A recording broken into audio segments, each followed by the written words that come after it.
On va maintenant attaquer la manipulation des matrices. Il faut comprendre que Scilab est un logiciel qui est articulé sur la manipulation des matrices qui sont les données de base. Et ici, je rentre donc une matrice que je nomme A,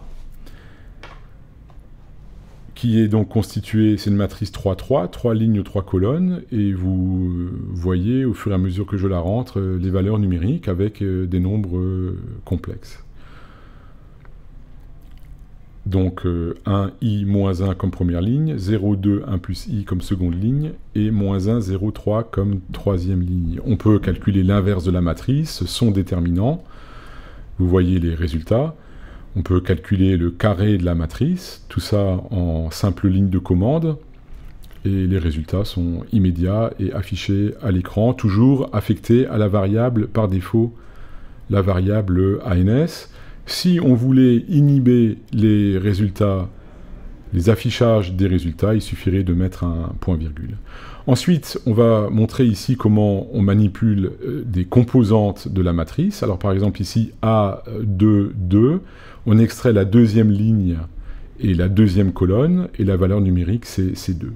On peut faire ensuite des extractions d'une colonne complète. Ici, en mettant le point-virgule comme premier argument, ça veut dire qu'on extrait la totalité des lignes et la première colonne, et ensuite, à l'instant, la totalité des lignes et la troisième colonne. On peut vérifier sur la matrice initiale, par exemple pour la troisième colonne, qu'on a bien moins 1, 1 plus i et 3.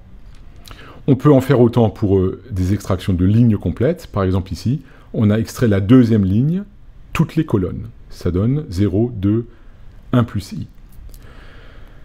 Je vais ensuite affecter à la variable b donc une extraction de la matrice, en l'occurrence ici la troisième colonne, moins 1, 1 plus i, 3.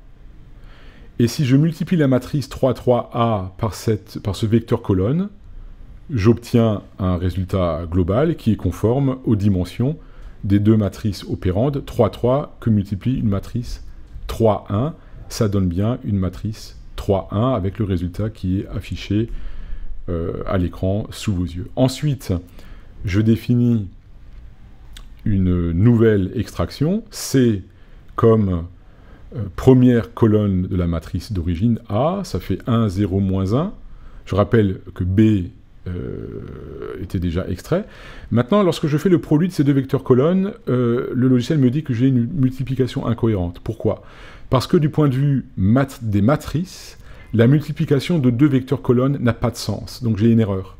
Par contre, ça a du sens si je considère la multiplication au sens de la multiplication élément par élément. Et c'est ce que j'obtiens lorsque je tape C point étoile B. Ici, j'ai fait la multiplication des deux vecteurs colonnes, mais composante par composante ou élément par élément.